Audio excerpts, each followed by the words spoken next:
And now a message from our friends at Fetching Food. The 1970s and 80s had Elbow, Gravy Train, Purina, Meow Mix, and Bell Bottoms. You've changed your clothes, now change how you feed your pet. Like Bell Bottoms, kick the kibble and join us in the 21st century with the healthiest diet for dogs and cats. Feed naturally, feed raw, feed Fetching Food. Gobble, gobble, gobble, gobble. Let's do the turkey dinner dance. Come on, let's go. Join right in and follow me. You can do it fast or slow. Turkey to the left, cha-cha-cha. Turkey to the right, cha-cha-cha. Turkey up and turkey down. Turkey all around. Suing gravy to the left, cha-cha-cha. Suing gravy to the right, cha-cha-cha. Suing gravy up and down. Suing gravy all around. Mashed potatoes to the left, cha-cha-cha. Mashed potatoes to the right, cha-cha-cha. Mashed potatoes up and down. Mashed potatoes all around. Pumpkin pie to the left, cha-cha-cha. Pumpkin pie to the right, cha-cha-cha. Pumpkin pie up and down. Pumpkin pie all around.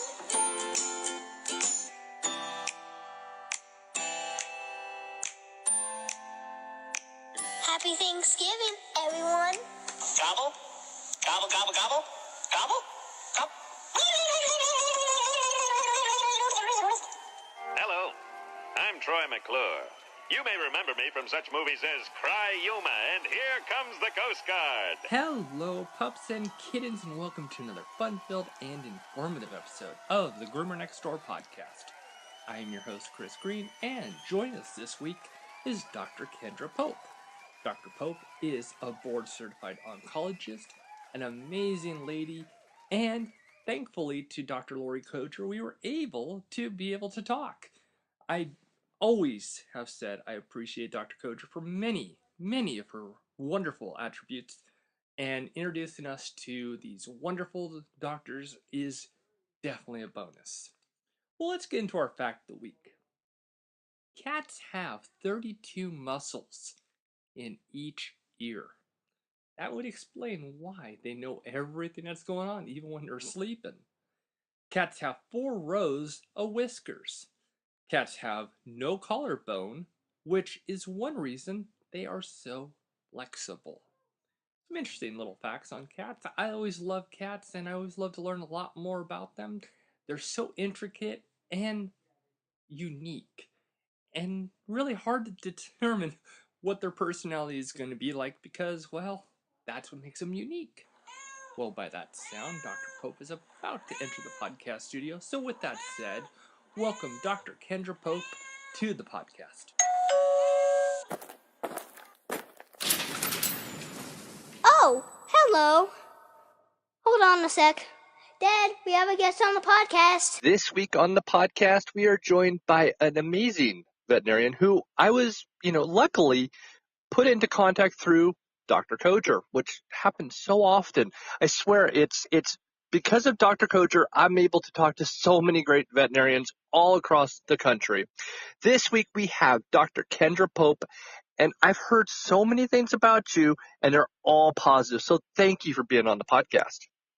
Oh, thank you so much. I'm excited.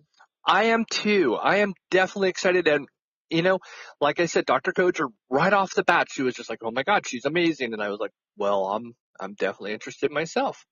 So I'm curious always, what got you into this idea of, I'm going to become a veterinarian? What's the origin story? Yeah, and it's a really fun thing for me to get to do, to kind of sit there and turn around and look back and be like, oh, okay, cool. That's how I got here. So I like to do that story too. I mean, the part about being a veterinarian, that was written in the stars. I was going to always be a veterinarian. I actually remember, I never wanted to be anything else. And my first word as a child was Buddy, the name of the dog. I didn't say mom. I didn't say dad. I said the dog's name. So I was always going to be a vet. It's just what it was going to be. But the first kind of conscious decision was probably, when I was starting to choose what specialties to go into and what type of medicine to practice. So that was a whole nother fun journey. But the veterinarian part, that just was. No story better than that. That's, and what's great is it's very simple. Look, I was going to be a veterinarian all my life. I just didn't know exactly if it was going to be large breed, small breed, if I was going to do that's pretty cool.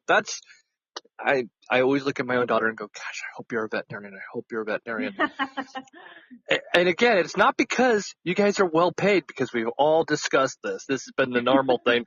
You're in it for the love, not for the paycheck. So I definitely, can understand that one. So the next big topic of interest is always the soapbox moment. What is it that's getting you on your soapbox at this present time? Oh, that's a good question. I think the soapbox at the moment for me is about preventative medicine.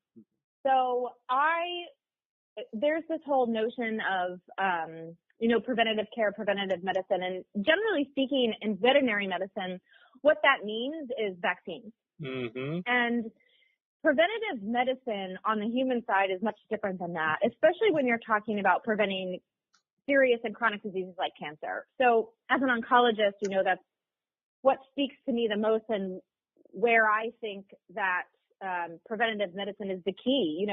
Cancer is something that, although we all would love for there to be a cure one day, I don't think that there ever will be. What I think that we're going to eventually do is we're going to help people live with cancer and have it become a chronic disease, so that they're not dying from it. They're just living with it, like a lot of women with breast cancer are now.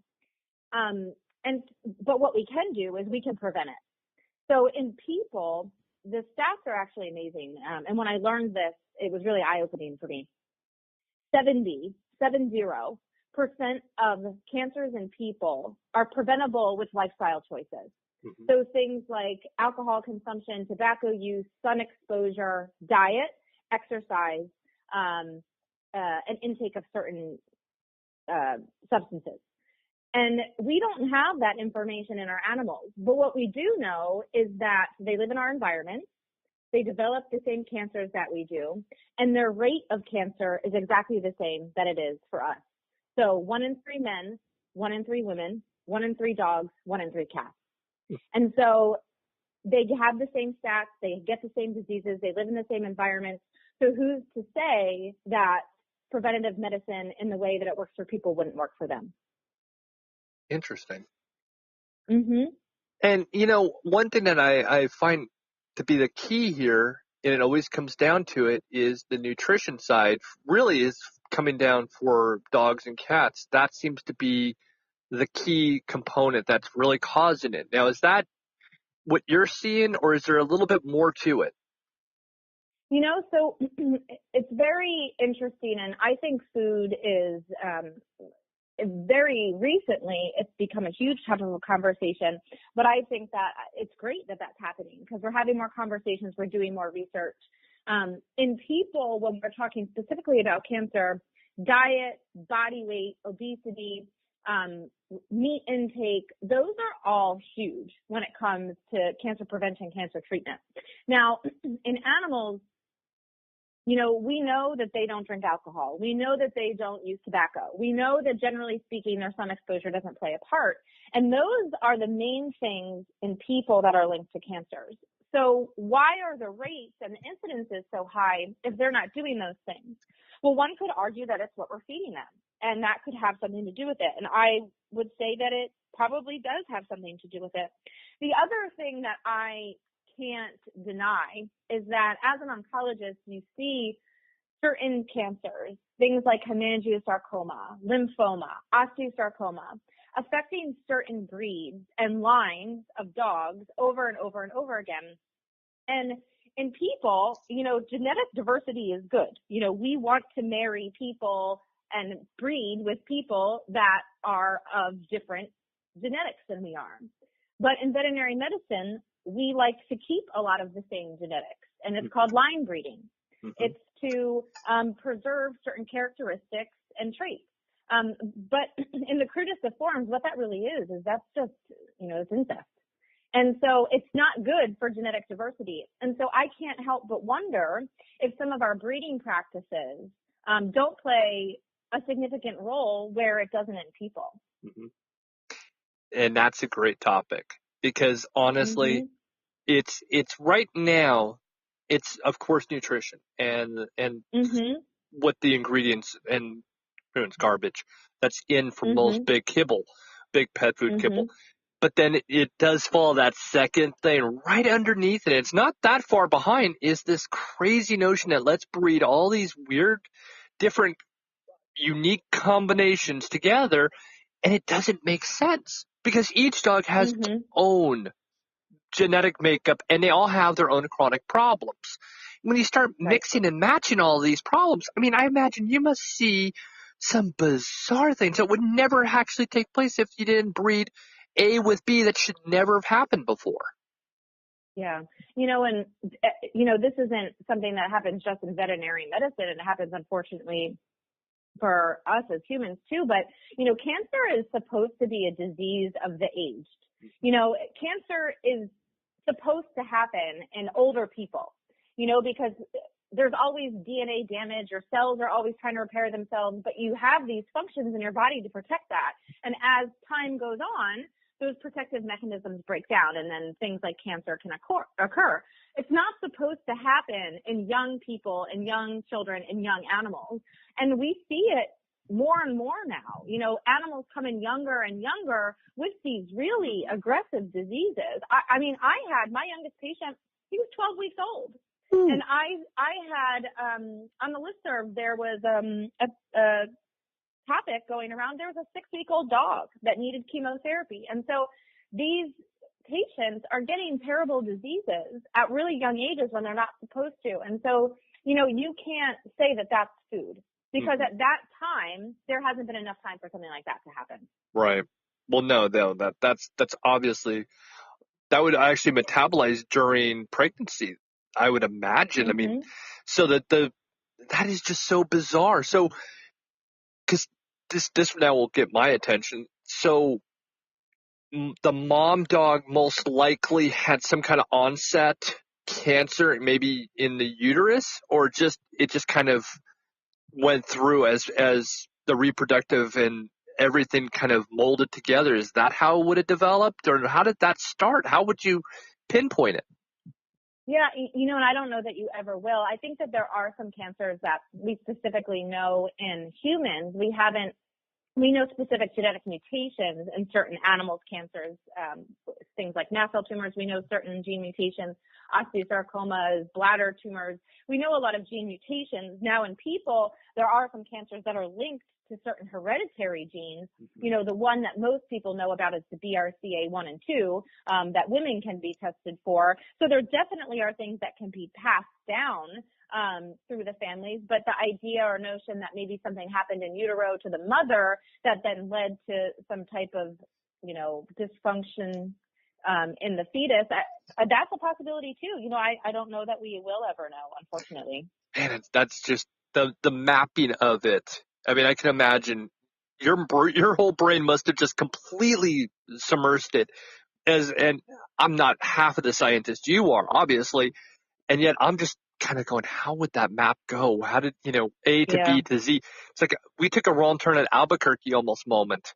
That's so bizarre. Wow. And, it's funny because I'm probably one of the people out there who continuously talk about big pet food and how they are poisoning the animal species in itself. But yeah, your breeders and, I'm in the Midwest, and of course you have those backyard breeders. You have a lot of different breeders that, they say they're doing great, but I mean, you know exactly what I'm talking about. The conditions are awful and you have sick dogs breeding. It's just a recipe for disaster. And then of course, here we are. And that's just unfortunate.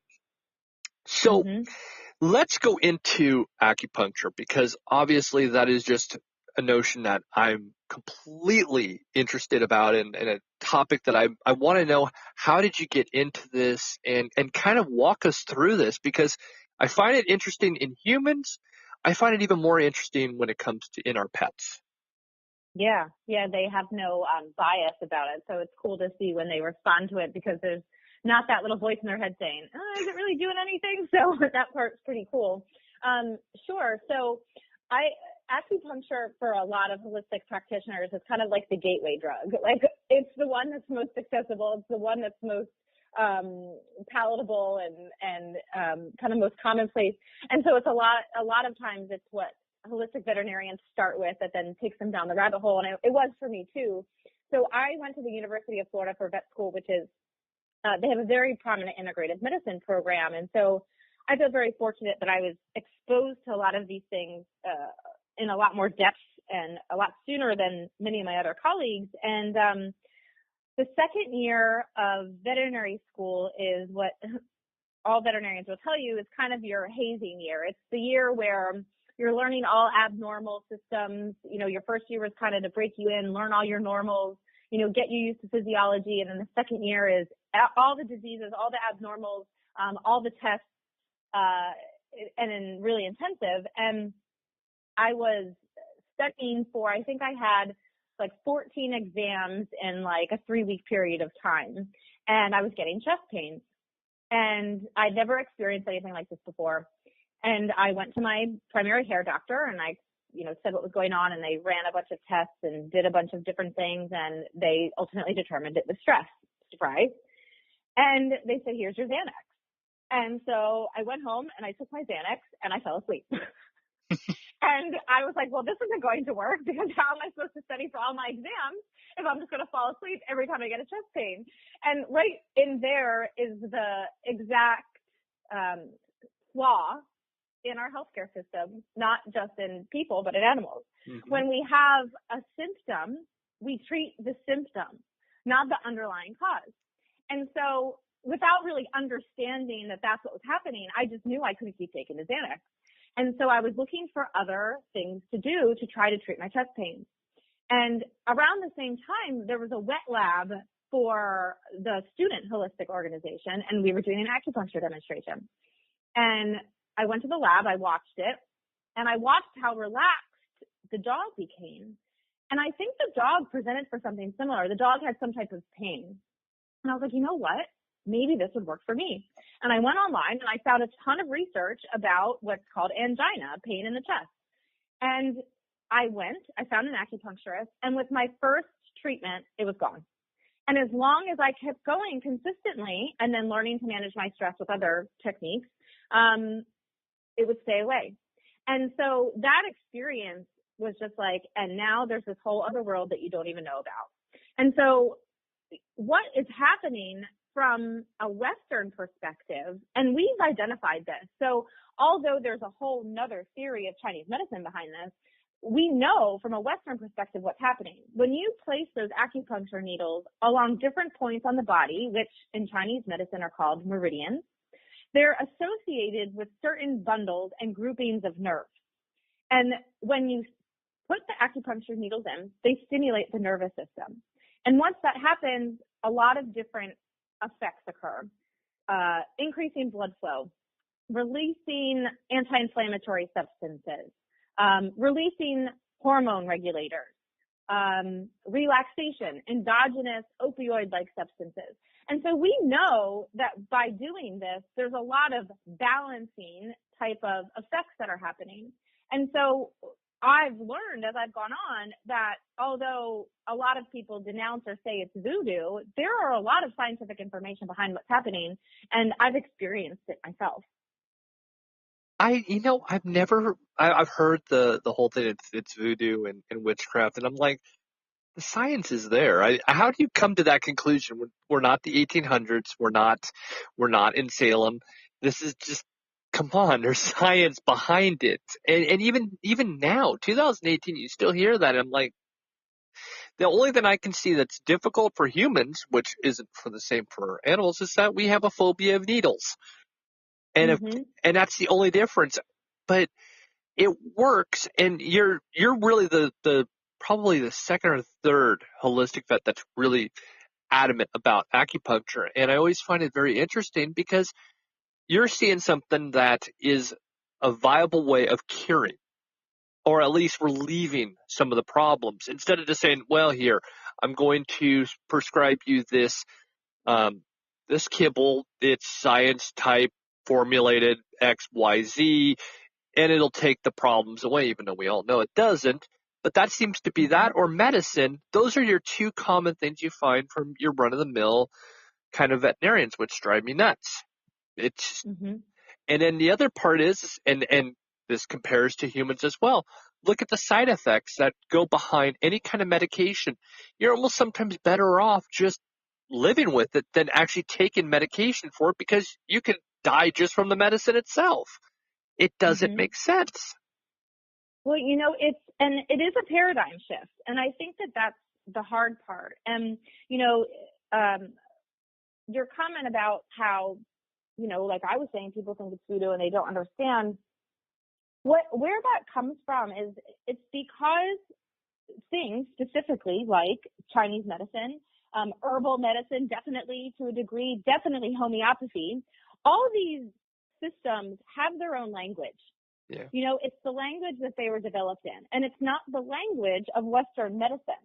And so when you try to explain to a Western practitioner about what qi is, or about what the Chinese spleen does, or about blood stagnation or phlegm, they look at you like you're crazy, because you literally are speaking a different language to them. Because that system of medicine uses different words to explain the same thing, but we're not being bilingual. And so that's the first problem, is that when people try to communicate amongst one another, they need to make sure they're speaking the same language as the person that they're talking to. The other problem is, and it's not the fault of the medical community, this is how we're taught. We're taught to treat and manage in people the symptoms, to manage clinical signs, and in people the symptoms. Now, any holistic practitioner will tell you our goal is to treat what caused the symptom in the first place, or the clinical sign in the first place. But generally speaking, that's not what we're taught to do. So we're taught conventionally, when there's high blood pressure, you give a medication to decrease the blood pressure, but you don't give a medication to treat the underlying disease, unless it's something that you can treat, like a tumor or something else.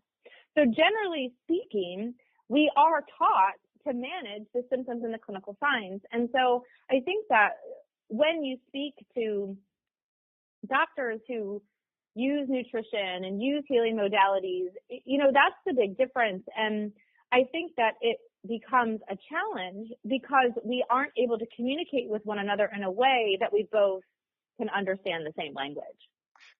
That I can completely agree on. Now, that's where I've always wondered this, and you kind of bring up this great topic to it, and that is, how many times do you have a conversation with another veterinarian that when you're talking about this, they completely look at you like, I don't know what you're talking about. And it's almost difficult to articulate what you're trying to tell them and the practice that you are actually going through.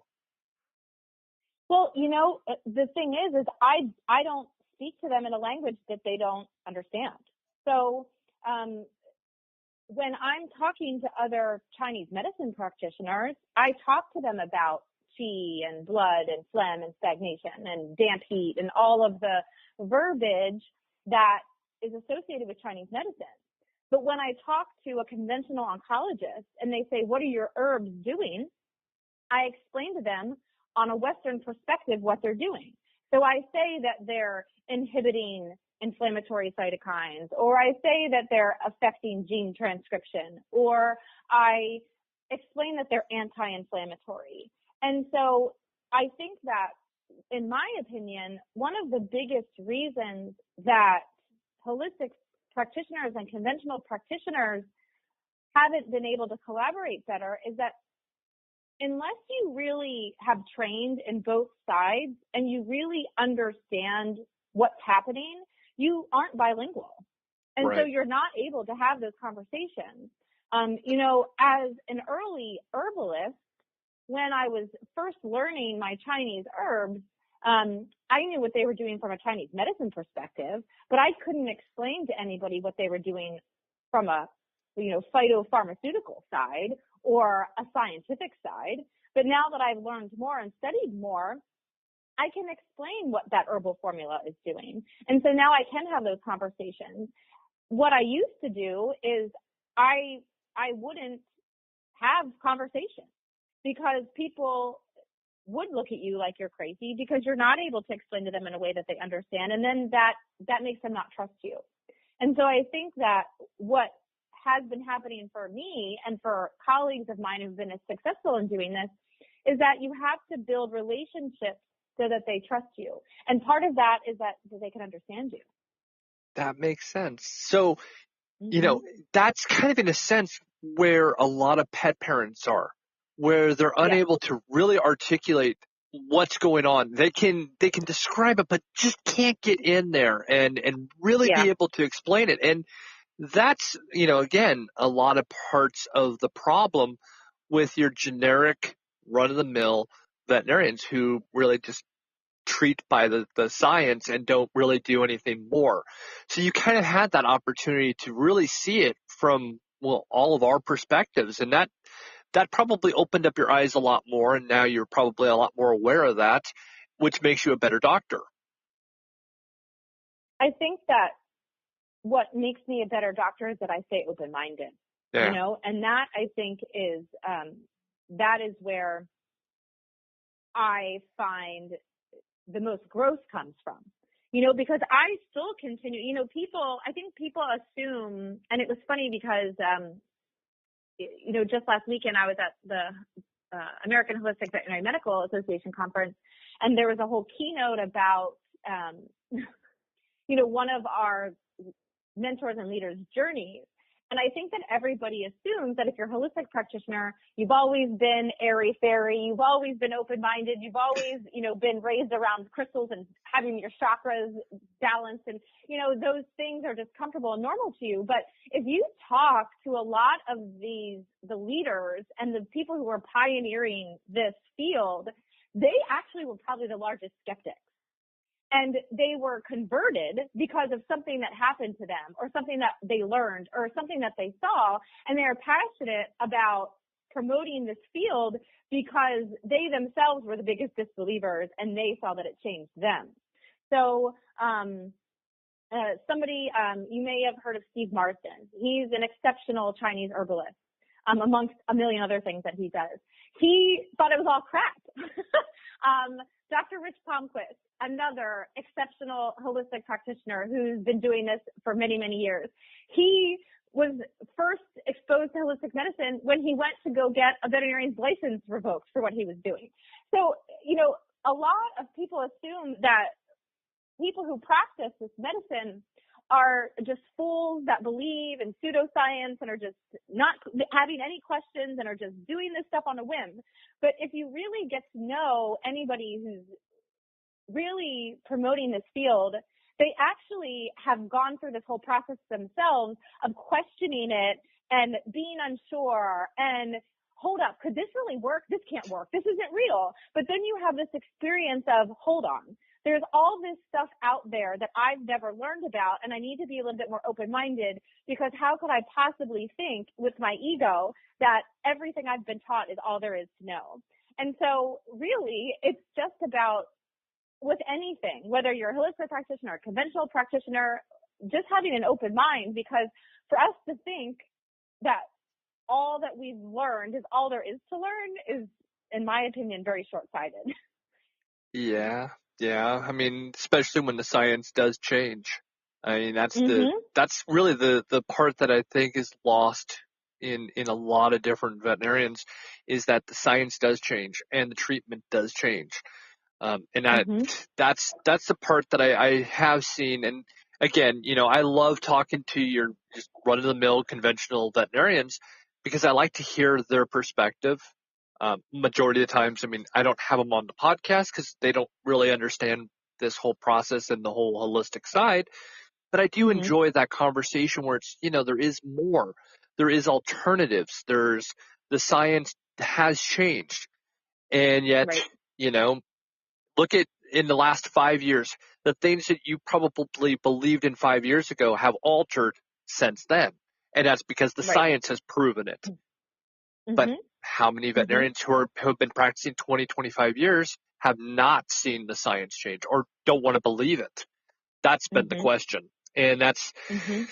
you've pretty much put it into the perspective I've never seen before or even heard, where it's, the language had to change, the realization, all these little things that, I don't think most of us who aren't in your community, we don't think about it. We think that you guys can Yeah. speak the language, and no matter Right. what, it's almost, I guess the best way of you putting it was bilingual. You guys are able just to kind of go off, and the rest of us are going to be, looking into space going, I have no idea what they're talking about. But in reality, I think that's the language a lot of veterinarians actually probably hear is, I don't know what they're talking about. And you've Right. alluded to that. That's completely eye-opening and amazing. Well, I think too that a lot of owners don't understand, and even as a human patient for your doctor, people don't understand. And this was something that was eye-opening for me in veterinary school. You go to medical school thinking that you're going to learn all of the answers. You think that when you graduate and you get those 2 letters in front of your name and you become a doctor, that all of a sudden you have all the answers. But it's called the practice of medicine for a reason.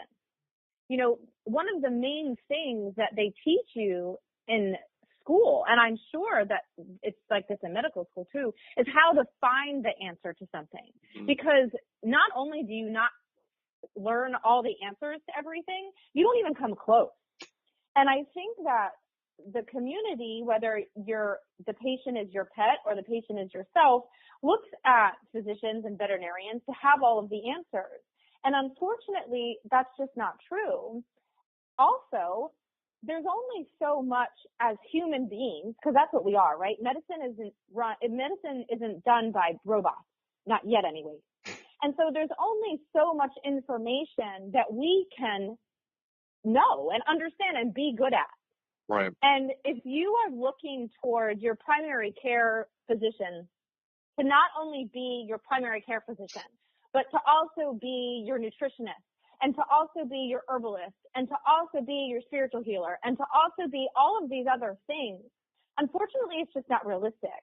And in society and in such a busy life, I think that we all want it to be easy, and we want someone, well, why didn't they tell me that this existed? Why didn't they tell me that this was an option? Because they didn't know.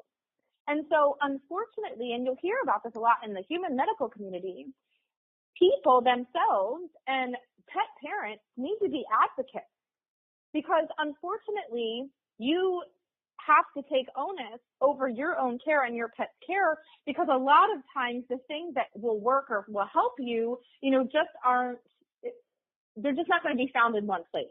Right. And so I was recently at a talk, and they were talking about how veterinary medicine is going to change a lot because of millennials. And millennials get a bad rap, and I'm technically a millennial. I'm on the old side of millennials, but millennials get a bad rap. But here's the thing: we're forcing the medical profession to change because we can get our hands on information and do data collection really quickly.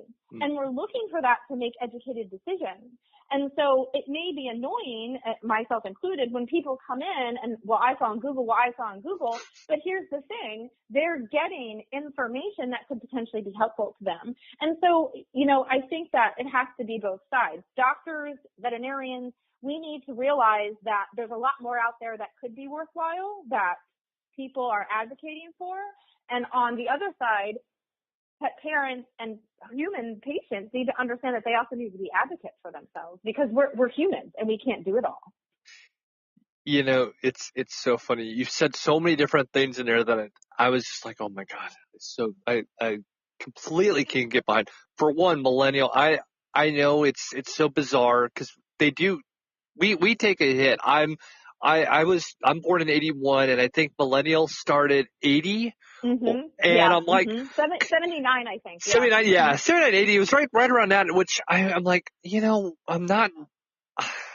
I guess you could say I'm a millennial, but not the stereotypical one that they like to insult.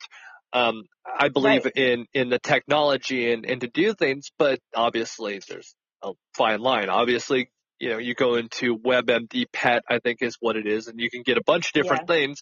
And that's not going to give – it's the same thing as if you have a common cold and all of a sudden you think you have, this massive incurable disease. It's not – it's a machine that's taken a couple pieces and it's putting together, obviously. That was one, and it just completely was like, oh, I totally get that. The other was I always – growing up, and I'm pretty sure you probably had the same mentality – growing up as a kid, you looked at the adults and went, oh, my gosh, when I get to be that age, I'm going to have all the answers. Exactly. Would you know everything? Yep. Yeah. And you alluded to that as, well, when I become a doctor, I'm going to know all these answers.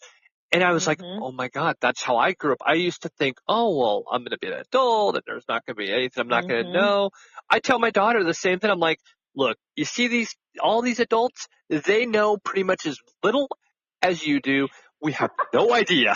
We are you guessing. You just realize how much you don't know as the older you get. You're like, well, crap, I don't know the answers to any of this stuff. Right. Yeah. Or you look and you go, you know what? They're not going to mature, especially when you have that conversation, this kid is really a butthead or, they're immature, whatever. And you just kind of go, and it won't change. When you get to be an adult, they're not much more mature than they are right now. Right. Exactly. Scary. They're still buttheads. Yeah. And yet you're kind of saying the same thing, but at another level where it's like, oh yeah, that would probably work that way too. Oh my gosh. Yeah. Eye-opening. Yeah. Spoiler alert. We don't know everything. Sorry. Well, I obviously it's too much to put into your brain. I mean, you think Big Hero 6 and you think about this robot that's going to be able to, take all of your symptoms and articulate it and be able to come up with a quick diagnosis, which, it'd be great. But humans are never going to be able to be that. We could never comprehend all of the information, especially information when you're talking about science that changes so frequent. I mean, I imagine in your perspective, you must be looking at something and going, oh my God, that changed. Oh, wow. This symptom could be connected to this, which maybe a year ago wasn't connected there. Right. That's got to be difficult. And you're always learning. Yeah.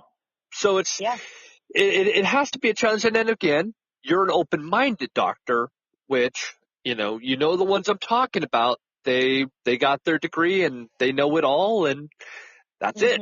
And that's frustrating. Well, change is hard for everybody, and as humans, it's a defense mechanism. We don't like change because it expends resources, resources of physical time, of emotional time, of financial, all of those things. And so as humans, we like things to stay the same. And when things are changing, that threatens us and that threatens our resources.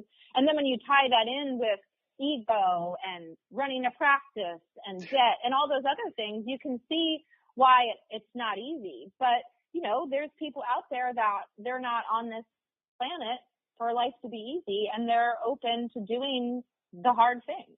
Right. Well, I mean, I think change is healthy. And yeah, it can be, definitely. You have to change. If not, you become complacent, and complacency isn't going to help you in any way. And your brain is just going to deteriorate. Your body will deteriorate. I mean, it goes down this whole rabbit hole. Almost in a sense, you can mirror it with a dog. If you don't exercise your dog, what's going to happen? Obesity and joint loss and muscle problems, et cetera, et cetera. Same thing with nutrition, as you've said it. Another reason probably why I don't drink, I don't smoke, is because I was always, very comprehensive to the repercussions that came with these different things. Yeah. But then, as kids, and I'm pretty sure you probably fell into the same, unfortunate umbrellas, we liked our little fast food as a kid, but now as an adult, we're like, Oh yeah. oh God, no. I mean, Yeah. I remember the last time I had a Burger King burger. It was like, or not Burger King, but McDonald's. I was like, oh my God, how did I eat this? This was so great. Even the fries, they were so good. But Oh, now, yeah. now as an adult, I'm processing all the possibilities of things that are in this that are, chemical. And I'm hoping people aren't I know eating it's lunch. ruined everything. I know, I'm processing. Ruined it. Yes. So if anybody's, listening to this going, I'm eating McDonald's, you just killed it for me. I'm sorry. But that's the unfortunate side. It's like, oh gosh, Yeah. So the other part now you've alluded to a lot of challenges that you've had, but is there anything that we didn't cover on the challenges side that you have found to be difficult since either becoming a doctor or as in progression and learning how to continue the education every day? Yeah. I mean, there's a lot of challenges, and I think healthcare in general, the human side, I feel very fortunate. I mean, I never wanted to be an MD, so I never had to deal with that part, but I feel very fortunate regardless that in veterinary medicine, although we have to deal with owners not being able to afford our care and we don't deal with insurance, we don't deal with insurance. And so that part allows a little bit more streamlined opportunities. But, the challenge, and I'm an oncologist, my patients are generally dying of a chronic disease. And so I tend to get some of the most emotional and challenging situations. And so every day is a challenge. But, the human part, I think most veterinarians will tell you is the most difficult because it's not like it's just you and the patient. It's you and then the patient's caregiver. Mm-hmm. And I think as a veterinarian, a lot of times you're managing their emotions related to the situation because they can't ask their pet what they want. And so I find that some of the hardest and most difficult situations are in relation to humans acting out from their emotions. Whether that they can't afford something, so they redirect, or whether that they're so bonded to this animal and you can't save them, or whether it's that it's stirring up things in them that's happened from other people or other pets. And so I think that, this isn't probably news to you. I'm sure that you know this. Veterinarians, our profession now has the highest suicide rate. And there's a lot of different factors that people think play into that. But, it's not easy to, veterinarians get into veterinary medicine to help animals, right? Nobody would argue that it's different than that. But a lot of times, that's not just what you're doing. You have to help the owners. You have to help your staff. You have to help a lot of people. And we're innately don't want to work with people. And so I think that, I find myself to be a little bit different than that. As you probably can tell, I don't mind talking and people don't bother me. But a lot of veterinarians, they do. And that can be very hard for them. And so I think that there's a lot of challenges in just what we choose to do. But the reason that most of us stay is because it's also very rewarding. Understandable. And it's funny because even though I seem like I love being around people, I'm not really a people person. I'm more of an animal person. I can have great conversations with dogs and cats where I'll tell you, if I'm out in public, I don't have the same with humans. So, go figure that one. But, it is difficult. And I don't see the death, that side as much as you guys do. Having the grooming shop, we don't see it, but we hear it. And especially when you've had somebody that's been with you for so long, they're not that price tag type of thing. It's a life that you loved. And when we hear that, this one dog or cat passed, oh my God, it is just, you almost kind of go, why am I doing this? And yet I didn't have to put the dog or cat down. I didn't have to euthanize. I didn't have to do any of the things that you guys unfortunately have to do. And yet you still feel that emptiness. And I'll tell you, if it happens on a Monday, the entire week completely gone. And it happens on a Friday, and your weekend is completely gone because that's all you're going to think about. At least the good ones do. So I can see what you're saying. It's definitely a challenge. And again, when you have patients that are coming in that are terminal, and you're at the point where like there's just nothing we can do. All we can do is manage the pain, or the long sleep. And then you have to deal with the pet parent. And because the dog or cat, their suffering ends, but the pet parents begins. And that's got to be challenging. So I look at that. I think the other piece too that actually, can bring a lot of peace, and what I try to talk with my owners about, especially when we're talking about chronic diseases, animals, and this is part of the reason that we love them so much, they live in the moment, right? They don't hold grudges against us. They don't stay mad at us. They forgive us when we come back smelling like other animals. They, are happy to see us and act excited when we've been gone for weeks and we've left them to stay with their grandparents. They live in the moment, and that doesn't stop when they're dealing with a disease that's going to end their life. My cancer patient owners, I try to remind them that the silver lining is that they don't have to manage the gravity of the situation that they're burdened with.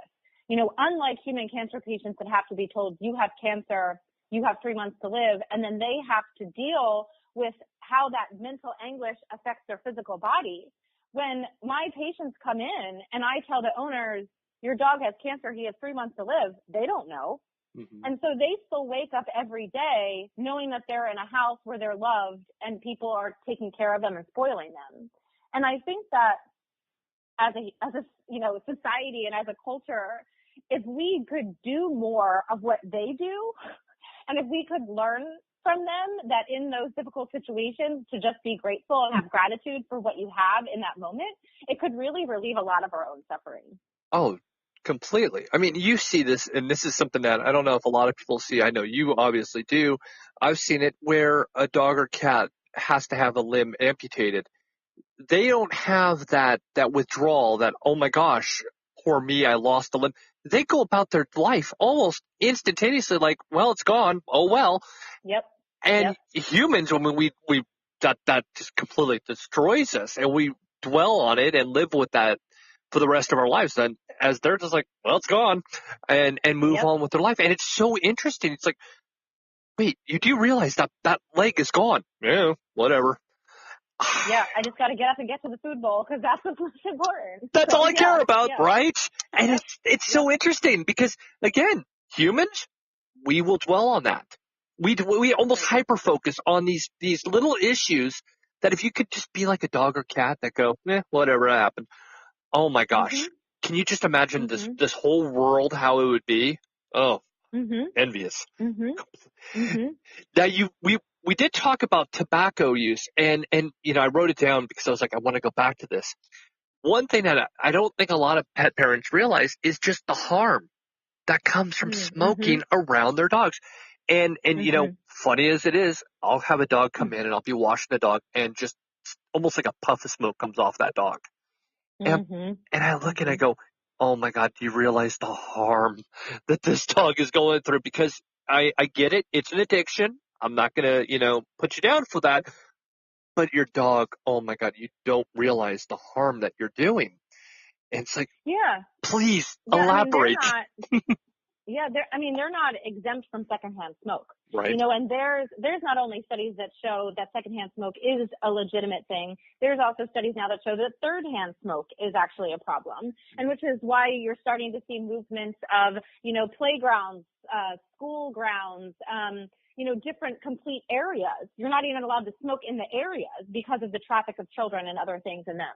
I don't even know any restaurants anymore that allow you to even smoke at the front door. So, there is ample research that not only secondhand smoke is a problem, but thirdhand smoke is a problem. The other major issue with what we think about with tobacco use in animals is the way that the carcinogens will settle. So when you're smoking and you're exhaling the smoke, it all settles to the ground where they are. And so it's settling down into the carpets, it's settling down into the floors, it's settling down into the furniture, which is where they're usually lying. The other additional problem is specifically with cats when they're grooming themselves. So if they're walking in these areas, touching these areas, it's landing on their floor, and then they're grooming themselves, they're now ingesting them. And they're now being affected by them in a similar fashion to they would be if they were ingesting it themselves. They're on your clothes, they're in your bed, and so they're being exposed to it at a lesser extent than you are, and if you're a smoker, you should stop. But they are absolutely being exposed to it, and there are certain cancers, lymphoma is one of them that we think may be linked to secondhand smoke. Tracheal tumors in cats we think may have some link to secondhand smoke. And squamous cell carcinomas we think may have a link. So there are early studies that are showing that this is real. And in people, it absolutely is true. And so for more than your own health reasons, for the health of your family, whether they be 2 or 4-legged. Mm-hmm. And it's so funny because, people didn't really think about this even 5 years ago. That, comes down to that whole thing. Or even early studies, and you think to yourself, it's 2018. I mean, there shouldn't be any early studies at this point, but of course, there is. But it's like, you see, I still see it to this day where I'll see a parent driving their car and they're smoking, windows are up, and the kid's in the car, which drives me nuts. But that the same thing's going on with the dogs and cats, and you're just going, oh my gosh. I mean, again, I'm sure you touch a lot of dogs and cats that have the actual nicotine smell on them, and you're just going, oh, well, I can already tell this problem is right here. So, but it's never been a topic that I've actually had with any other doctors. So I was like, well, you know what? You brought it up, and you had said, dogs and cats don't smoke or drink. Well, in some sense, they do smoke. They don't drink, but they do smoke. So I was like, I wanted to topic that one. That was like on my little list. Now, something that I love talking about because I'm finding it to be very interesting is CBD and hemp. And I'm always interested to hear perspectives from other doctors and how their opinion is on the use of it. Sure. So I think that what's most helpful for pet parents is to do a little bit of clarification of terms and definitions and what they mean. So as we all know, marijuana is a plant that is used for medicinal purposes, and it's derived from cannabis, which is the Latin name of the plant. There's also a plant that is lower in THC, which is one of the many chemical compounds of cannabis that are used for its medicinal and hallucinogenic and the properties that cause the high. The plant that has low amounts of THC is called hemp. And so there is a difference between marijuana and hemp, but they all are the cannabis plants. Now, the government has made cannabis a Schedule 1, which means that it is controlled and considered under the same regulations as cocaine and heroin. And so as a veterinarian, I have no legal jurisdiction over cannabis at all. And so until it's reclassified, veterinarians are unable to prescribe, whereas human physicians, some of them in certain states, can prescribe medical marijuana for medicinal uses. Now, CBD is one of the many constituents or active ingredients in cannabis that has many medicinal properties, and many companies, especially recently, have taken this individual constituent generally from the hemp plant and used it for medicine. Like most herbs, and if you speak to most herbalists, they will tell you that plants work best as a whole. So a great example is a plant called meadowsweet. It's the plant that aspirin is derived from. And when you take meadowsweet as the whole plant, not only will you get the anti-inflammatory and pain-relieving properties of the aspirin part of the plant, there's also a compound in it that helps to protect the gastrointestinal tract from irritation. Now, anybody who uses aspirin knows that it can tear up your stomach. Mm-hmm. So when you take the individual active ingredient, the constituent out without the rest of the plant, it has side effects and doesn't work as well as it would if you have it all together.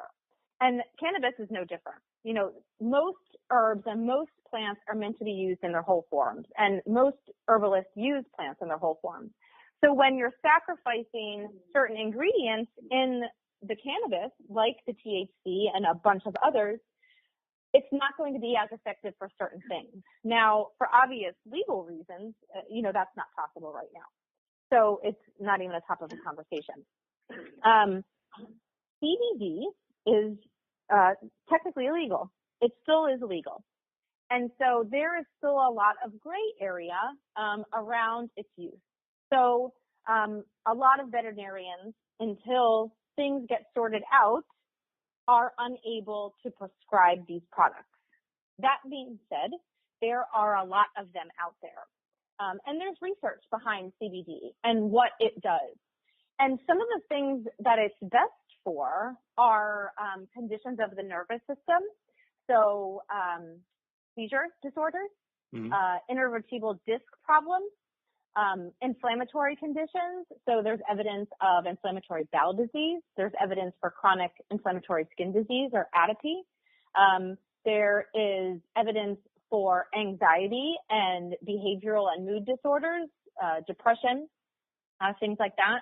There are receptors even in the kidneys. And so I found some research about its support in kidney disease, as well as all the well-known ones that we think about, like the GI tract and nausea, vomiting, diarrhea.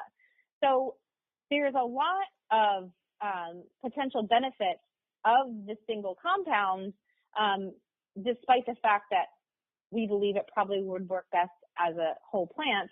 But the other really important thing to know is that dogs in particular, cats not so much, they have many more THC receptors than people.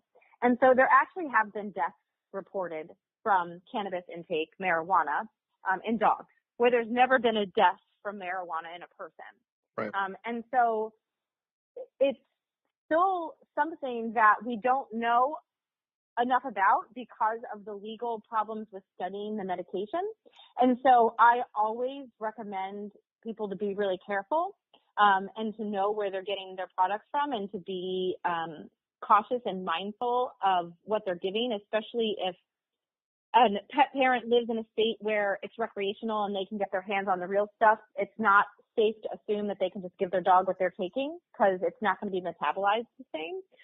And so unfortunately, we have more questions than we do answers. The one potential good thing that we have coming down the line is it's going to be legalized in Canada in a few weeks. And so likely veterinarians in Canada will be able to start giving us some feedback on dosing so that we can start to understand what this is going to look like for a medicinal down the road for us. You know, it's funny because I remember when I started down this rabbit hole, I want to say 2 years ago, you couldn't get it from anybody. You had to live in one of the states where it was legal, and that was the end of it. Now you can get it pretty much anywhere online and it can ship anywhere. to you. And that's, I use it for my one Akita who has muscular issues, and she just, it works for her. It gives her resurgence of life. Oh, yeah, arthritis is awesome. Absolutely. Yes. So, I mean, I'm there for that. And anytime I have a dog that comes in and they're, the pet parent's like, oh, his arthritis kills. So I'm like, well, you want to do some research. But I never even thought about, and again, it's probably just the ignorant side of me, but I never thought anybody would, who lived in one of the legalized states would actually use human grade and give it to their dogs and cats. Why it would bypass my brain, I don't know, but I'm like, oh my God, why would you do that? It has to be dosed right. And again, you even allude to that. But and again, the other part that really drives me nuts, and I say this with zero experience, but I find marijuana not to be in the same category that they lumped it into. I find that to be absolutely ridiculous, but, whatever. But I think that whole trend is changing, and here's where that whole in 5 years, it'll all be completely different. I think this is the one part in modern medicine that's going to take the biggest stride forward and show, hey, you know what, take the high out. The actual herbal side is just the benefits are astronomical. And I think that's going to come around really quick. Yeah, there's a lot of, so far there is one paper published on CBD and arthritis in dogs. It was just published in July. And so there is some literature now on CBD products. And I just found out this weekend that a trial is starting for seizures and cancer. And I think that there's a third one ongoing somewhere. So we're going to start to see data for CBD. Obviously it's not the marijuana products because we're not allowed to use them, but we are going to start to see studies for the CBD products. So it's coming. It's happening. Well, if I'm not mistaken, in humans, I thought that the CBD was actually prescribed for epilepsy. I could be wrong about that. Okay, there's a lot of studies about the use in seizure disorders, epilepsy. Yeah, absolutely. So, I mean, again, the anatomy of a dog and cat is different than humans, but very similar at the same time. So it's kind of, it's bizarre, to say the least, that why we would, completely alienate something that actually could be a cure or at least a holistic treatment is beyond me. And that's where I'm always going, why are we pick and choosing or things? And, that's where, again, anatomy and how our body is, not exactly similar to your dogs and cats, but I know it's a topic that I'm pretty sure you're going to love, and that is raw feeding. Always love your perspective, love doctors' perspectives on raw feeding, and love to hear what your take is and your opinion. Yeah, so there are a lot of different diet options. There are completely raw where you purchase the meat yourselves and you feed it. There is freeze-dried raw. There is frozen raw. There is, basically just steamed to a certain temperature to kill the pathogens. There is complete cooking. Then there's heat processed kibble. So there's this whole range of different dog foods. So when people say raw nowadays, there's a lot of different kinds of raw. There's even some dog foods that I talked to a couple of the companies this weekend. They call them raw, but they're heated to 135 degrees to kill the pathogens. So there's a lot of different options out there for food. And I think when owners say raw food, I think as the veterinary community, we're still thinking like the barf diet, bones and raw food. We're still thinking that owners are putting like bones and raw meat in bowls for owners. But when owners are feeding raw, they're not always doing that. So I think that the concerns about feeding raw foods, in particular, the bones and the pathogens, the risk could be quite different based on what type of raw food they're eating. The other thing to take into consideration is that actually is more important to me is how these diets are manufactured and what type of pathogen testing they're doing. So like a lot of the kibble companies, a lot of these other dog foods have had recalls too. And so is that because of products and where they were sourcing, or is that because of contamination of the plant because they were growing pretty big and they couldn't do it? And so for me, and my approach that I take is that for my dog personally, his food is cooked, but it's cooked in my kitchen. It's not, overcooked. It's his vegetables are steamed and the meat is cooked to kill any bacteria that's in it. But for owners that are feeding commercially available raw foods, there's some that definitely do a better job than others. And for a lot of owners, they really feel that their animal does best on them. There's also some conditions, like some veterinarians, nutritionists included, they will prescribe a raw diet if nothing else works because the digestibility profile is slightly different. And so my answer is it depends on what's best for the animal. I've had some patients that have transitioned to raw diets because either they were diagnosed with an illness or chronic disease and they were told that that was best for them, and their pet did terrible on it. Mm-hmm. But they did really good on whole foods in other forms. So, I think that for me, when people say, oh, well, my dog did so great on a raw diet after he was switched off of the kibble, well, is it the raw diet or is it just he wasn't on the kibble anymore? So I think that there's so much out there and so many different forms of food that as long as my clients are feeding a less processed, more wholesome diet, I'm happy. Very true. I mean, I always consider biologically appropriate raw feeding. And I know that the other one, bones and raw feeding, I know how they changed the verbiage on it both ways. I'm always one of those that go, yeah, you know what? I like the raw feeding. I will do the meat. I'll do the bone. I'll do the organ. I'll do the plant-based. And I'll go that direction. Doesn't always, work to all dogs. And of course you have sensitivities. You have some allergies that, you have to be worried about. And then of course you want to change your protein. But, it's one of those, I would rather it be in this form than kibble because we all already know what's in there. And yet at the same time, it's not for everybody. And the one that drives me nuts is you hear it all the time. Well, there's this contamination and all this different things. And I kind of laugh in a sense because I'm going, my 10-year-old has been doing my dog's bowls for 2 years, I think, something like that. She has never, ever had any kind of contamination.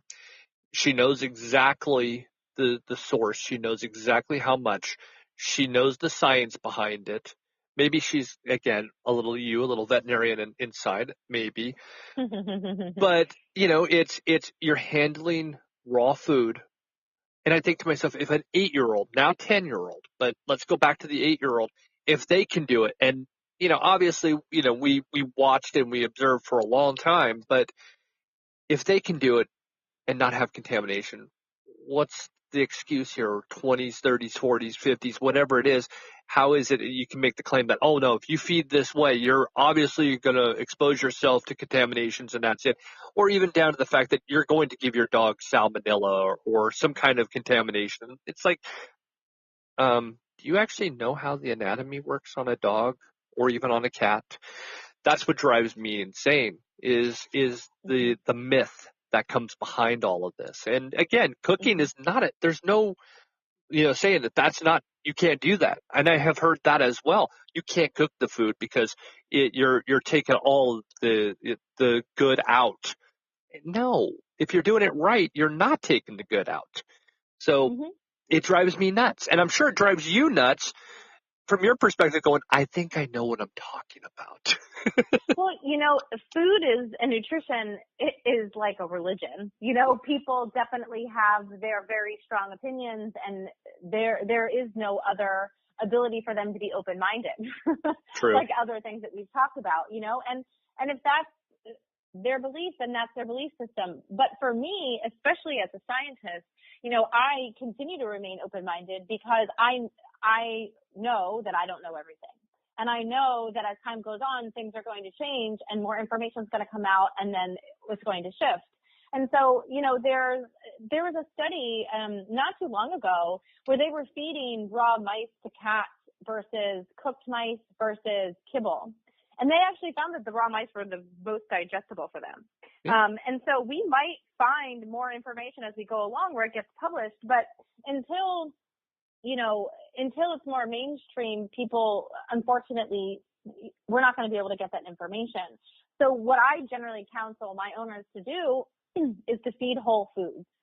And then what source they come in is what's best for the animal and what's realistic for the owner. Because the other thing that you have to worry about, and especially as a healthcare provider making the recommendations, you know, if my patients are on chemotherapy, or if my owners are on chemotherapy, Right. or if my owners are pregnant, or if my owners have infants, or otherwise, you know, there's a lot of other things that come into play about making certain recommendations. And so what the best diet is for anyone, a human, a dog, a cat, it's not one diet. It's whatever is best for that individual. And so people always say, well, what's your cancer diet? Well, it's not one cancer diet. It's the diet that's best for the patient. Right. And so and you'll ask nutritionists and they'll tell you the same thing. And it's what's most frustrating for them. There's not a one size fits all when it comes to nutrition. It's what's best for the being that you're creating the diet for. Completely agree. Completely. Now, out of curiosity, because again, you know, I do shiny red ball moments, and this is one of them. On that study with the actual cat to mouse, when they were actually going with the mouse, was the raw mouse alive and were they able to hunt, or was it already dead? I'm pretty sure that it was all conducted in a laboratory. I do not believe that it was a client-owned study. And I do remember that the nutritional profile of all of them were the same. They got the same nutrients out of each one, whether it was kibble, cooked or raw, but the digestibility for the cat was the easiest on the raw mouse. See, I would have thought that if it was live mouse for the one that actually did well, you would have actually had more stimulation in the brain as well, because it would have had the hunt and that chromosome would have come down, opposed to just having it sitting in the bowl. Because again, you look at a cat, whether it's a bug, it's a bird, it's a mouse, whatever, it's the hunt that really gets to them. And that's the part that I'm like, oh, if it was hunted, then, you know, you got a whole different, your study actually changes because, again, they're in primal. So I was like, yeah. But again, you know, curiosity. Now, you had mentioned, and I thought, you know, well, I'll push back this one. And we talked about before we started the whole thing on American Holistic Veterinary Medical Association, the whole conference that took place. For all of us, and myself included, who wasn't able to attend, kind of walk us through what it was like, what went on during that whole event. Sure. So it is a veterinary-focused conference. So it's the annual meeting for generally holistic veterinarians or people interested in holistic veterinary medicine or training to be in holistic veterinary medicine. So there's some students there, interns there. There's definitely lay people that come, but it is meant to be for the veterinary professionals. This was actually my first time. I had never gone before, so I was excited to have my my first attendance.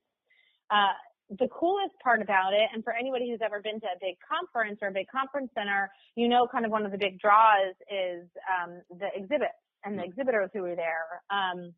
And I was just at a traditional conventionary conference a few weeks before speaking, and I walked around the exhibit hall, and it was things like, you know, IDEX, which is one of our laboratories, Antec, which is another one of our laboratories, Zoetis, which is a big farm company, Stirring Plow, which is another farm company. You know, it's all the conventional stuff that's there.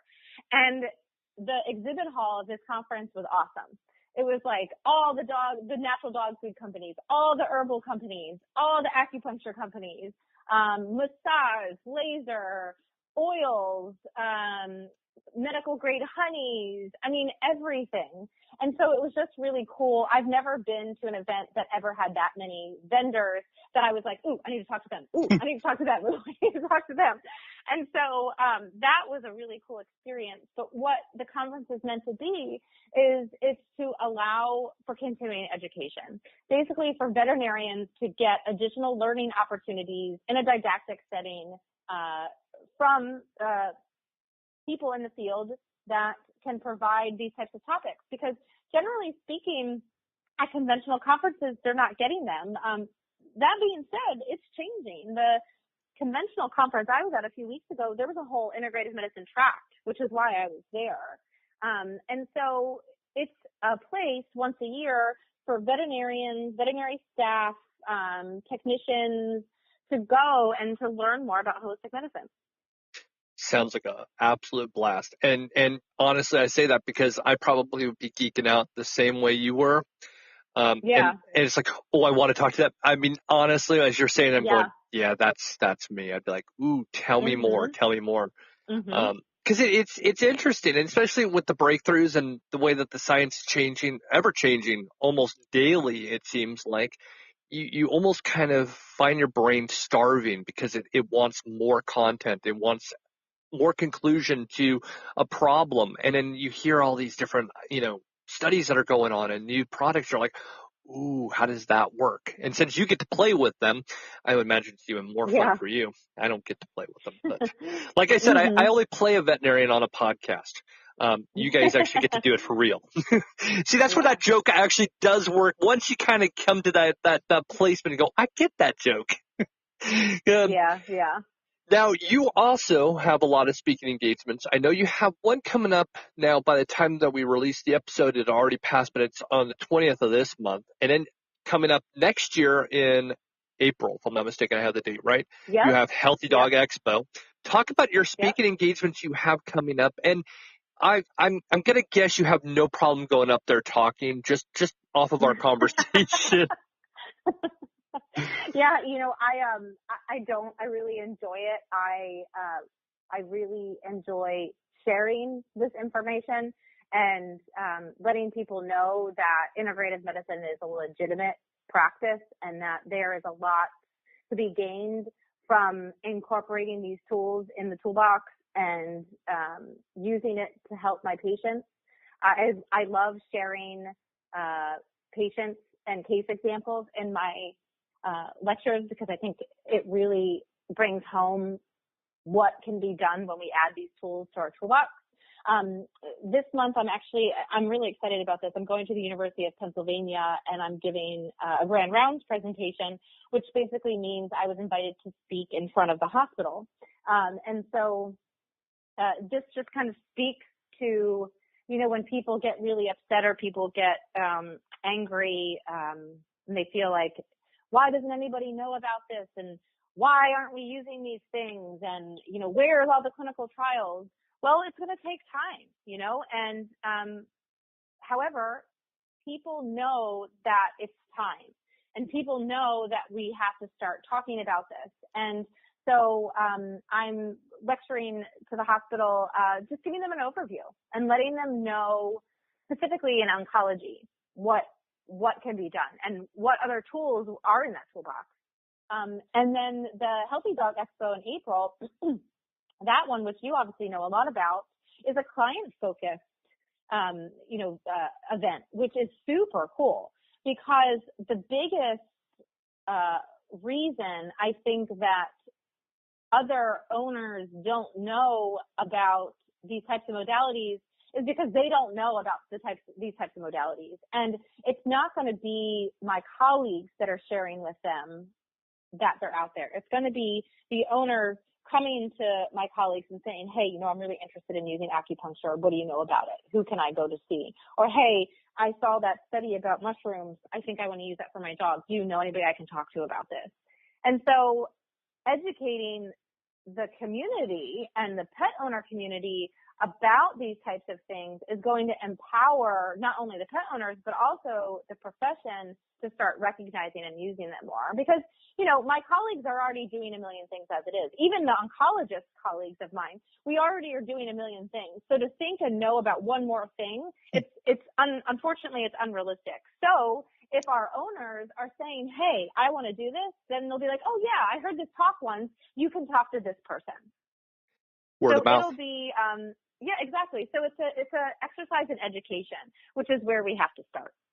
Very true. And you really have no problem doing it. I can imagine it's probably more of a fun event for you to be able to talk about this. I would imagine it's almost kind of one of those, you can either be in the audience or be on the stage. And I'm just going to go out on a limb and say you'd rather be on the stage than in the audience. Well, it's easy when you know the language, right? True. So it all goes back to that, is that I really enjoy getting up in front of my specialists and showing them the science, because most of them expect you to get up there and look like a quack. And so when you get up there and you're like, let me show you, and they're like, oh, wow, I had no idea. It's really cool, because what I was taught from my acupuncture and Chinese herbal mentor, who he's still a mentor of mine, one of the first things I feel like I learned from him was that when people denounce what you're doing or question it or say it's stupid or tell clients they can't use it or whatever, is you just smile and you let them say whatever they want and you let the results speak for themselves. And so I had it happen to me a couple of weeks ago when I was at a conference. There was one guy who was in the audience, and when it came to question time, he got like really angry, and he's like, where's all the money going, and why is there no research, and why isn't this happening? And I could see like people in the audience like cringing and looking at me like, oh, this is going to be uncomfortable. And I just stood there and I just smiled, and I said, would you like to help fund a research project, because I'm looking for funding? And like he didn't know what to say. Right. And so you know, it's just a process, and I really enjoy sharing with people who are disbelievers the facts and watching them convert. That's the coolest part. That's science in itself. I mean, come on, think about it. The common cold actually would kill people back in the day. Mm-hmm. Broken bones was the end of a person's life. A simple broken arm, you were going to die from that. I mean, it's that's kind of, you know, kind of circles back to the whole thing with cancer, where we may never be able to treat it, but we will be able to live with it and manage it. It's kind of the same thing. I would imagine 25 years from now, we'll look back and go, well, people were dying from cancer, and now we're able to live through it. We're not able to cure it, but put it in remission. I mean, we are in some sense. I'm not going to say that it's not possible. Obviously, it is possible, but I'm just saying it will become one of those. Well, look, we can treat this. You'll live with this. Something I, of course, always want to know about your practice. Tell us about that. Tell us anything you want to tell us about that side of the Kendra Pope experience. Oh yeah, I'd love to. My practice is my happy place. So I started my own practice. It was a year ago in August, and I specifically knew that I needed a space that was conducive to healing, because when you're dealing with very difficult diseases and challenging situations, and when owners are very emotional and distraught and looking for help or for hope, you really want an environment that supports that. And I spent a lot of time in my last year of my residency, I was given some time off to kind of, it's called my wild card month. I kind of could do what I want. And I spent the time at the integrative medicine programs at Sloan Kettering in New York and MD Anderson in Texas. And what I found both of them did, and they did this because studies supported this, is that the centers were in a different place in the hospitals. They smelled different, they looked different, they felt different, they were physically different. And so what they all had in common, other than being in an outside location, is that they felt like a home environment. There was carpeting, there was sofas, there was calming music, there was dim lighting, there was decor to make you feel like you were not in a medicinal setting, so that you could physically and mentally feel like you weren't in that scary place where those scary things happen. And so when I created the practice, that's exactly what I wanted. So when you walk in, there are no metal exam tables. I have tufted ottomans. There are no, scary cabinets filled with needles and syringes and all this other stuff. There are acupuncture needles and aromatherapy diffusers and calming music. And so it's meant to be an environment to allow for what happens when that anxiety piece is gone. And the coolest part about what happened, which I didn't anticipate, was, yeah, the animals are really calm, but I don't think it's just because they're in a different environment. I think it's because their owners are really calm. I've had so many clients fall asleep, like in the exam rooms while their pet's getting acupuncture or otherwise. And I think that really allows the animal to calm down because their owners are brought down a notch. And so that's been really cool. And see, I can completely, agree with that, because if the pet parent is calm, then studies are going to show this, but the dog or even the cat, they're going to remain calm because they feed off of us. That's why that whole anxiety where I'll hear people say, oh, my dog has separation anxiety. But the pet parent's the one that actually is exhibiting the anxiety. It's like, no, they're just feeding off of you. But how do you tell? Obviously, you really can't tell anybody, no, your dog or cat doesn't have anxiety. You do. It's just you can't. So I can see where a comfortable environment would completely calm the pet parent. And, of course, the dog's going to go, oh, or the cat is going to go, well, this is fine. Totally understandable. So what have we not covered that we should have covered? Let's see. We talked about food. We talked about preventative medicine. We talked about the conference. I guess I would say, and probably the biggest thing that pet parents say to me that aren't my clients or from a distance, is how do we find someone to collaborate with? Because I think the biggest challenge for owners who are seeking holistic modalities is that they can't find someone, or they don't know someone, or their primary care veterinarian doesn't know someone to get started. And there's a lot of options out there. And so what I think is the best, and where I hope that holistic veterinary medicine goes, is that it becomes much more of a collaborative effort. And so that clients have their primary care veterinarian, and they have their specialist, and then they have their holistic practitioner, so that we can all work together with all the tools in the toolbox for what's best for them.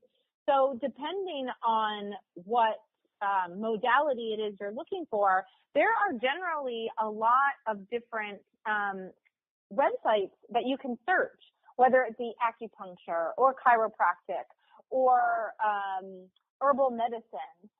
There are websites that help you to find veterinarians in your area.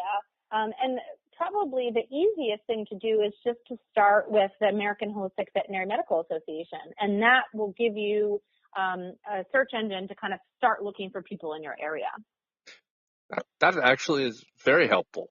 Very helpful. And I'm going to throw the last question at you, because of obviously being holistic, it's going to hit home, and that is titers. Oh, okay. Yeah. So I always love to hear opinions, and I like to know, do you think that it's going to become almost mandatory where veterinarians will actually start doing titers without over-vaccination, or do you think that we're just going to remain in the same situation we are currently with that possibility where, we do titers, or no, it's not necessary? Always like to hear what you have to say about this. So in order for the culture to change, that's going to require the curriculum of the veterinarians who are training to change. And for that to happen, that's going to require scientific research. Now, we do have quite a few studies that show certain vaccines, like the rabies vaccine, actually last 7-9 years instead of the 1 to 2 that the vaccine's labeled for. Now, that's a little bit different because of the public health concern, and so that's going to take longer to make adjustments on.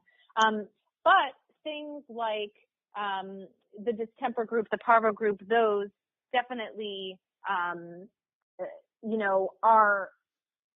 are able to have some flexibility because there's not as much concern for zoonotic diseases. Now, the other challenge with titers is that what titers are checking, they're just checking for one type of response of the immune system, and some owners don't even know what they are. Basically, it's a blood test to check antibody levels for exposure to the vaccine, but the immune system is much more complicated than that, and there's much more than antibodies that occur when the body is exposed to a virus. So when we measure titers, we're only measuring one arm of the immune system. And so it's possible that animals are much more protected or much less protected than we think, because we're not actually measuring the whole immune system. We're just measuring one part of it. And so I think that there's a lot of questions still. And so until we have more answers. The culture and the curriculum is unlikely to change. And it puts holistic veterinarians in a situation where we don't like to be in, which is you have to use your own judgment. Mm-hmm. And you have to make a decision that you're comfortable with based on every single patient. And so until we are able to have more data that shows that they're protected for longer periods of time and we can change our vaccine protocols, it is up to the veterinarian and every situation with every patient to use their judgment. Do you think it'll change in the next 5 years, or it's just something that's going to be the next 20, 25 years until we see a change? I feel like 5 years seems fast. I don't feel like I can envision, I think about it too with children. I mean, I think I don't have children of my own, but I have girlfriends that have young kids. I think the one that had a child most recently, I think she said her 8-month-old had like 24 vaccines. Yeah, that sounds about right. Yeah, so I don't envision veterinary medicine. We generally lag with most things, not everything, but we generally lag 15 to 20 years behind human medicine. And so I don't see human medicine cutting back. Yeah, I mean, and again, there's some parts on, and of course, going through it with having a child, it was kind of hard because we had to decide, were we going to go with the vaccinations? And then, the back to the whole thing, you vaccinate and you have possible side effects. Do you want to take that risk? Do you not? And, we actually went with we'll take that risk, and thankfully nothing happened. But, it's definitely a concern. And that's where I'm always interested to kind of kick that around as well. Well, let everybody know how they can reach you, how they can check up and get more information about you, because I'm sure people are going, how do I find out more? Well, the website has a ton of information. So just drkendrapope.com, drkendrapope.com. And that'll allow you to send us a message if you have any questions, get our email address, our phone number, all of that good stuff. So that's probably a great landing page. You can also find us on social media. I have a Facebook page as well as Instagram. Both of those are just Dr. Kendra Pope.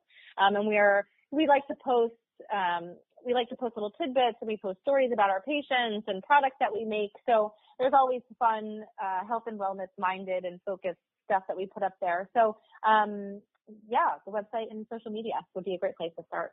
Perfect. Don't be a stranger. Please come back. Let us know what's going on. Yeah, thank you. And it's been a blast. I really appreciate you taking the time and being on the podcast.